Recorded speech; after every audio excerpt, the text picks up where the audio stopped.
Assalomu alaykum, hurmatli tomoshabinlar. Bugungi videomiz aynan siz uchun. Balki so'nggi kunlarda ijtimoiy tarmoqlarda, messenjerlarda to'g'ridan to'g'ri xalqaro hamkorlardan har biriga qat'iy to'lov degan sarlavhalarga, xabarlarga duch kelgandirsiz. Bu xabarlar ko'pchilikda savollar tug'dirmoqda. Bu rostmi? Menga ham beriladimi? Qanday qilib bo'lishi mumkin? Ba'zilar esa allaqachon aldovlarga duch kelgan. Mana shu mavzu atrofidagi chalkashliklar, umidlar va xavflar haqida gaplashamiz. Bu ma'lumotlar nafaqat pulingizni, balki shaxsiy ma'lumotlaringizni ham himoya qilish uchun o'ta muhim. Shuning uchun iltimos, videoni oxirigacha diqqat bilan tomosha qiling va kanalimizga hozirroq obuna bo'ling hamda like bosishni unutmang. Bu sizga kelajakda shunga o'xshash xavfli vaziyatlardan xabardor bo'lishga yordam beradi. Muammoning mohiyati avval qanday edi va hozir nima o'zgardi? İnsanlar doimo yaxshi yashashga, moddiy ahvolni yaxshilashga intilgan.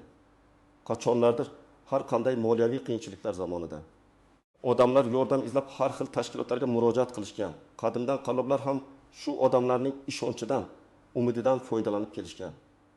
Faqat ilgari bunday firibgarliklar og'zaki, eshikma-eshik yoki qog'ozli e'lonlar orqali tarqalardi. Kimdir uyma-uy yurib, kimdir bozorlarda shubhali takliflar bilan chiqardi. Odamlar bir-biri orqali xabar olardi. Axborotning tarqalish tezligi ancha sekin edi. Odamlar firibgarlik haqida bilganlarida ko'pincha bu allaqachon kech bo'lardi, lekin tarqalish miqyosi juda katta bo'lmasdi. Ammo hozir vaziyat butunlay boshqacha. Texnologiya rivojlandi, ijtimoiy tarmoqlar, messenjerlar hayotimizning ajralmas qismiga aylandi. Birgina xabar bir necha soniya ichida millionlab odamlarga yetib borishi mumkin. To'g'ridan to'g'ri xalqaro hamkorlardan har biriga qat'iy to'lov kabi balandparvoz sarlavhalar aynan mana shu yangi sharoitda paydo bo'ldi va keng tarqaldi. Bu xabarlar odamlarning e'tiborini tortish uchun mo'ljallangan bo'lib, odatda haqiqatdan yiroq bo'ladi. Ular odamlarning moliyaviy muammolarini, yaxshi yashash orzularini suiiste'mol qilishga qaratilgan. Bu xabarlar nafaqat chalkashlik tug'diradi, balki ba'zi hollarda jiddiy moliyaviy yo'qotishlarga, shaxsiy ma'lumotlarning o'g'irlanishiga olib kelishi mumkin. Shu sababli bunday xabarlarga nisbatan juda ehtiyot bo'lishimiz kerak. Hech bir tashkilot har biriga shunchaki pul tarqatmaydi. Bu qoidaga aylangan haqiqatdir. Asosiy qism 1. Batafsil tahlil nimalarni bilishingiz kerak. Kim xavotir olishi kerak va kim xavotir olmasa ham bo'ladi. Eng avvalo shuni tushunish kerakki, xalqaro hamkorlardan har biriga qat'iy to'lov degan ibora umuman olganda yolg'on va firibgarlikning belgisi hisoblanadi. Hech bir jiddiy xalqaro tashkilot, hukumat yoki fond barchaga hech qanday shartlarsiz oddiygina pul tarqatmaydi. Bunday davlar asosan odamlarni jalb qilish, ularning shaxsiy ma'lumotlarini o'g'irlash yoki ulardan pul undirish uchun ishlatiladi. Bilishingiz kerak bo'lganlar 1. Qonuniy yordam va to'lovlar doimo aniq maqsadga yo'naltirilgan bo'ladi. Ular hech qachon hamma uchun berilmaydi. Masalan, tabiiy ofatlardan jabr ko'rganlar uchun, kambag'al oilalar uchun, nogironligi bor shaxslar uchun yoki muayyan ijtimoiy guruhlar uchun ajratiladi. Bu yordamlar aniq mezonlar asosida belgilangan tartibda beriladi. Bu masalan, UNICEF'ning bolali oilalarga ko'rsatilgan yordami yoki Qizil yarim oy jamiyatining gumanitar yordami kabi dasturlar bo'lishi mumkin. Ammo ular ham faqatgina muayyan shaxslarga, aniq belgilangan talablarga javob beradiganlarga beriladi. Har biriga emas. 2 rasmiy kanallar, har qanday qonuniy xalqaro yordam dasturlari, har doim rasmiy hukumat idoralari, masalan, Adliya vazirligi, Iqtisodiyot va Moliya vazirligi, tan olingan xalqaro tashkilotlar, masalan, BMT, Jahon banki, UNICEF, Qizil Xo'q xalqaro qo'mitasi yoki ishonchli banklar orqali e'lon qilinadi va amalga oshiriladi. Ular hech qachon shubhali ijtimoiy tarmoq postlari, noma'lum veb-saytlar, Telegram kanallari yoki shaxsiy xabarlar orqali tarqatilmaydi. 3. Xalqaro hamkorlar biror sirli yagona tashkilot emas. Bu ibora turli hukumatlar, nodavlat tashkilotlar, fondlar va xalqaro moliya institutlarini qamrab oladi. Ularning har biri aniq maqsadlarga ega bo'lib, o'z faoliyatini shaffof tarzda olib boradi. Ular har bir kishiga oddiygina pul tarqatish kabi vazifani bajarmaydi. 4. Qat'iy to'lov haqidagi da'vo ochko'zlik yoki umidsizlikni uyg'otishga qaratilgan. Bu qalloblarning odamlarning hissiyotlaridan foydalanish usuli. Kim ham tekin pulga ega bo'lishni xohlamaydi deysiz, ammo bu yerda tuzoq bor. Kim xavotir olishi kerak? Agar siz quyidagi holatlarga tushib qolgan bo'lsangiz, jiddiy xavotirga tushishingiz va darhol choralarni ko'rishingiz lozim. 1. bunday shubhali havollarga bosgan bo'lsangiz. 2. Shubhali saytlarga shaxsiy ma'lumotlaringizni, pasport seriyasi va raqami, bank karta ma'lumotlari, telefon raqami, PIN kodlar, elektron pochta parolari kiritgan bo'lsangiz. 3. To'lovni olish uchun ma'muriy yig'im yoki soliq to'lashni so'raganlarda pul o'tkazgan bo'lsangiz. 4. Bu xabarlarni bilmasdan boshqalarga tarqatib, firibgarlikning tarqalishiga yordam bergan bo'lsangiz. Kim xavotir olmasa ham bo'ladi, lekin baribir hushyor bo'lish kerak. 1. Bu xabarlarni e'tiborsiz qoldirganlar. Ikkinchisi, kepillik bilan yondashganlar va xabarlarning manbasini tekshirganlar. Hatto bu toifadagi odamlar ham doimo ogoh bo'lishlari kerak. Chunki qalloblar doim yangi usullarni o'ylab topadi. Haqiqiy hayotdan misollar, garchi bu misollar to'qima bo'lsa-da, ularning har biri haqiqiy vaziyatlarga asoslangan. Misol 1. Dilshodning bank kartasi bilan bog'liq muammo toshkentlik Dilshod aka bir kuni Facebookda BMTdan har biriga 500 euro yordam degan e'longa ko'zi tushdi. E'lon ostida havolaga o'tish so'ralgan. Havola go'yoki BMTning rasmiy sahifasiga o'xshab ketardi, logotiplar ham bor edi. Dilshod aka baribir yo'qotadigan hech narsam yo'q deb o'ylab havolaga o'tdi. Sahifada ism sharifi, pasport ma'lumotlari, yashash manzili va bank karta raqami hamda amal qilish muddati kiritish so'raldi. U hamma ma'lumotlarni kiritdi. Chunki o'ylab qarasangiz pulni o'tkazish uchun bank kartasiga ega bo'lish kerak-ku. Bir necha kun o'tib, uning bank kartasidan noma'lum shaxslar tomonidan onlayn do'konda xaridlar amalga oshirilgani haqida SMS keldi. Dilshod aka hayratda qoldi, hech narsa sotib olmagan edi. Bankka murojaat qilganida uning ma'lumotlari firibgarlar qo'liga tushgani aniqlandi. Natijada u kartasidagi 3 million so'mdan ortiq pulni yo'qotdi. Sababi va oqibati: firibgarlar Dilshod akaning shaxsiy ma'lumotlarini yig'ib, uning bank kartasidan pul o'g'irlashdi. Bu ma'lumotlar keyinchalik qora bozorda sotilishi yoki boshqa firibgarlik sxemalarida ishlatilishi mumkin. Misol 2. Gulnoraning qayta ishlash to'lovi. Fojiasi Samarqandlik Gulnora opa Telegramdagi guruhlardan birida UNICEFdan har bir onaga 200 dollar yordam puli degan xabar oldi. Xabarda aytilishicha, yordam pulini olish uchun maxsus botga kirib, bir necha savollarga javob berish va keyin qayta ishlash to'lovi sifatida 20 dollar to'lash kerak edi. Gulnora opa 5 farzandning onasi, moddiy ahvoli yaxshi emas edi. 200 dollar uning oilasi uchun katta yordam bo'lardi. U shubhaga bormadi va ko'rsatilgan link orqali 20 dollarni to'ladi. To'lov amalga oshirilganidan so'ng unga pul tez orada kartangizga tushadi degan xabar keldi. Ammo kunlar o'tib, haftalar o'tib ham hech qanday pul kelmadi. Bot esa javob berishni to'xtatdi. Guruhdan esa u chiqarib yuborildi. Sababi va oqibati: bu oldindan to'lov firibgarligi, advance fee fraud degan keng tarqalgan sxema. Firibgarlar kattaroq summani va'da qilib, kichikroq summani ma'muriy xarajatlar yoki soliq sifatida undirib oladi. Gulnora opa 20 dollarni yo'qotdi va umidlari puchga chiqdi. Misol uchun, Abduvohid amakining yolg'on konsultanti Qashqadaryolik Abduvohid amaki keksa yoshli nafaqaxo'r mahalladagi tanishlaridan Yevropa fondidan barcha keksalar uchun maxsus to'lov bor emish degan gapni eshitdi. Bu xabar uni qiziqtirib qo'ydi. Chunki nafaqa puli uning ehtiyojlarini qoplamas edi. U qishlogidagi bir konsultantning eshitdiki, u xalqaro yordam dasturlariga hujjatlarni rasmiylashtirishda yordam beradi. Abduvohid amaki o'sha odamning oldiga bordi. Konsultant unga 100 ming so'm evaziga ariza to'ldirib berishini aytdi. Go'yoki bu ariza katta miqdordagi yordam pulini olib kelarkan, Abduvohid amaki 100 ming so'mni to'lab arizani topshirdi va bir necha oy kutdi. Ammo hech qanday pul kelmadi. Konsultant esa boshqa odamlarga ham xuddi shunday xizmat ko'rsatayotgan ekan. Sababi va oqibati: firibgarlar zaif qatlamdagi odamlarning ishonchidan va bilim darajasidan foydalanadi. Abduvohid amaki pulni yo'qotdi va yolg'on umidga berildi. Qallob esa hech qanday hujjatni hech qayerga yubormagan, faqat pulni o'zlashtirgan. Misol 4. Sanjarning yuqori daromadli investitsiyasi yosh dasturchi Sanjar Telegramda xalqaro hamkorlardan 200 kafolatlangan foyda bilan investitsiya imkoniyati degan reklamaga duch keldi. Reklamada bir veb-saytga havola berilgan edi.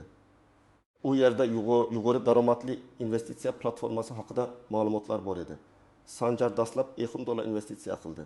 Bir hafta ichida uning hisobiga $100 foyda tushgani ko'rsatildi. Bu uni ruhlantirdi va u qo'shimcha $500 kiritdi. Bir oy ichida uning hisobida $1500 ko'rsatilgach, u pulni yechib olmoqchi bo'ldi.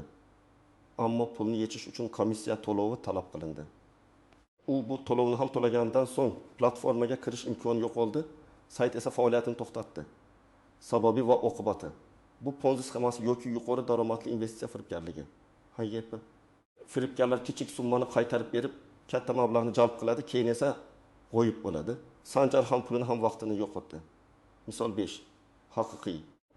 Ammo juda aniq dastur BMTning qo'chqinlar bo'yicha Oliy komissarligi yoki UNICEF kabi tashkilotlar ba'zi hududlarda, masalan, tabiiy ofatlar yoki qashshoqlik yuqori bo'lgan joylarda juda aniq mezonlar asosida naqd pul yordami dasturlarini amalga oshirishi mumkin. Masalan, Afg'onistonda yordamga muhtoj oilalarga kichik miqdorda naqd pul berilgan holatlar bo'lgan. Ammo bu dasturlar rasmiy ravishda e'lon qilinadi, qat'iy tekshiruvlardan o'tkaziladi va faqatgina mutlaq muhtoj bo'lgan, ro'yxatdan o'tgan oilalarga beriladi. Bu hech qachon har biriga emas. Pul to'g'ridan to'g'ri ularning hisobiga yoki maxsus tarqatish punktlari orqali beriladi. Hech qachon oldindan to'lov talab qilinmaydi. Bu misol haqiqiy xalqaro yordamning qanday ishlashini va yuqoridagi firibgarliklardan qanday farq qilishini ko'rsatadi. Haqiqiy yordam har doim shaffof, maqsadli va oldindan to'lovsiz bo'ladi. Asosiy qism 2.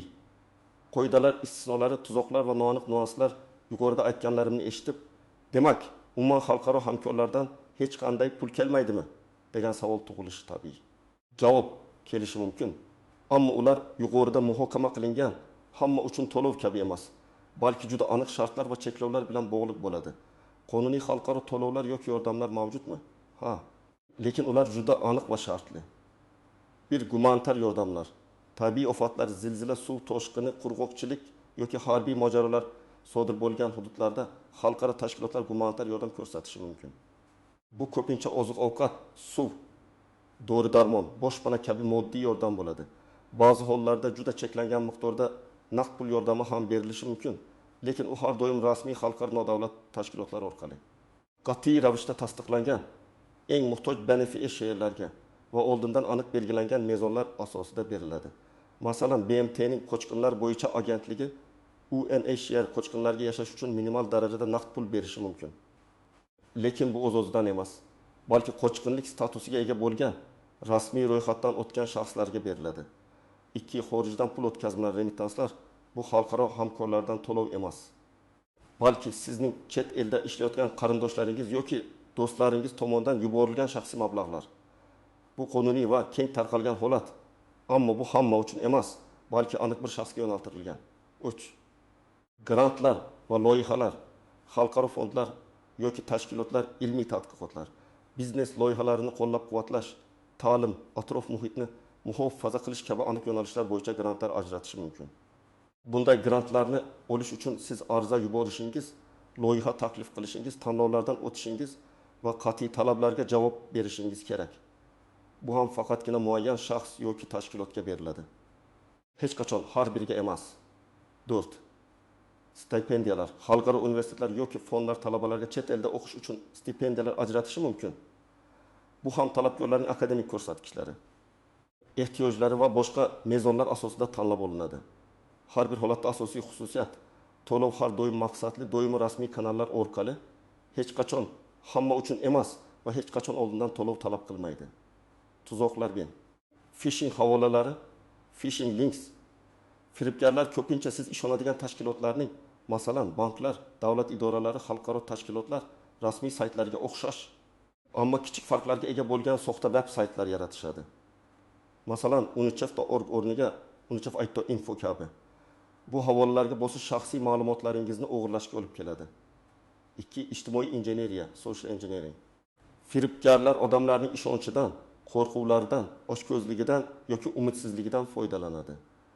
Ular sizni tez boy bo'lishingizni va'da qilib yoki qandaydir falokatdan qo'rqitib yoki tekin pul berishni aytib, sizni o'z tuzog'iga ilintirishga urinadi.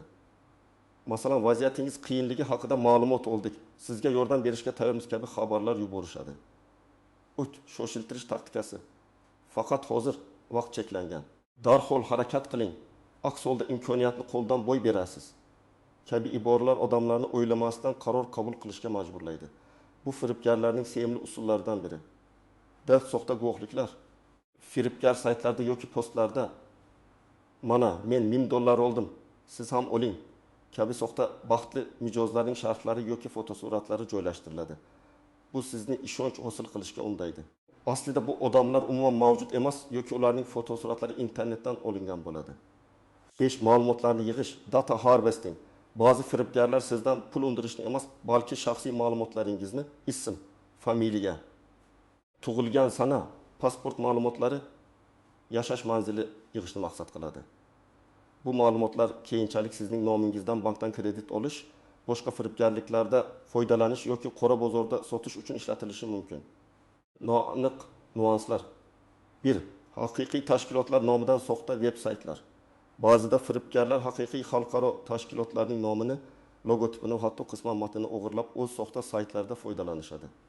Sayt manzili URL ga diqqat bilan qaramasangiz, uni haqiqiy deb o'ylash oson. Masalan, uz.org o'rniga unichapuz.com kabi bu juda ehtiyot bo'lishni talab qiladi. 2. O'tmishdagi haqiqiy dasturlarga havola. Ba'zi firibgar sxemalar o'tmishda amalga oshirilgan haqiqiy yordam dasturlariga ishora qilishi mumkin. Ular bu dasturlarni, xo'sh, bu dastur yana boshlandi, bu safar hamma uchun kabi qilib talqin qilishadi. Shu tariqa ular o'z sxemalariga ishonchlilik bag'ishlaydi. Masalan, agar ilgari UNICEF falon hududda yordam bergan bo'lsa, firibgarlar o'sha ma'lumotni buzib, hozir butun mamlakat bo'ylab hamma uchun to'lovlar deb e'lon qilishi mumkin. 30. Zararli dasturlar, malware o'rnatish. To'lovni olish bahonasida sizdan biror dasturni yuklab olishni yoki ilovani o'rnatishni so'rashlari mumkin. Bu dastur yoki ilova aslida sizning smartfoningizga yoki kompyuteringizga zararli dastur, virus, troyan o'rnatib shaxsiy ma'lumotlaringizni o'g'irlashi yoki qurilmangizni nazorat ostiga olishi mumkin. Amaliy maslahatlar. Nima qilishingiz kerak? Agar siz xalqaro hamkorlardan har biriga qat'iy to'lov kabi xabarlarga duch kelsangiz yoki shubhali takliflar olsangiz, quyidagi qadamlarni bajarishingiz shart. 1. Hamma narsani tekshiring. Xabarda ko'rsatilgan har qanday tashkilotning rasmiy veb-saytini toping. Google'da o'zingiz UNICEF O'zbekiston rasmiy sayti deb qidirib, topilgan saytga kiring. Xabardagi havola orqali emas. Bunday turdagi yordam dasturlari haqida bir necha ishonchli yangiliklar manbalaridan, davlat yangiliklar saytlari, yirik va tan olingan axborot agentliklari ma'lumot qidiring. Agar rasmiy manbalarda hech qanday ma'lumot bo'lmasa, demak bu yolg'on. 2. Shubhali havolalarga hech qachon bosmang.